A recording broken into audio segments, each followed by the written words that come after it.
Let's talk about a passion of mine, which is reviving vintage Honda motorcycles. I've been doing this for over 11 years, and I'd love to learn from you if this is something you do or have been considering. I gotta warn you, it's not a get rich hobby. You won't make money doing this, but if you've ever kicked over one of these bikes to life, you'll understand why we do it. And so, step one, find a good candidate. Something cheap, as complete as possible, with as many parts already on it. But spider webs, ugly flat tires, those are a good thing. You want that because the price will be cheaper. Next, you need to make sure you strip it down to every bolt. This is your time to sand it, prime it, paint it, get that thing the color that you want, although I love the Honda red. Step three, you need to make sure you get that engine rebuilt. Sometimes it just needs the top end changed out, like new piston rings, new valves.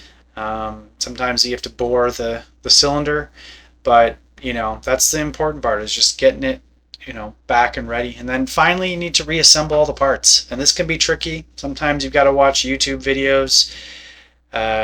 You've got to look at wiring diagrams. And so here you see my latest project. This is probably the 8th or ninth bike I've done. I took a lot of time, painted it. That's my first one. This bike, I have a video of it running. I didn't know what I was doing, but I just jumped in. And so with each of these bikes, they usually came to me in pretty rough shape. But with just some time and effort and stripping them down and watching other YouTube videos, I was able to get these things back to roadworthy. But I do want to note that getting them roadworthy, it's often hours and hours and hours of time. You're putting money into parts. And so are these good to flip? Not if you're trying to get them pretty and roadworthy.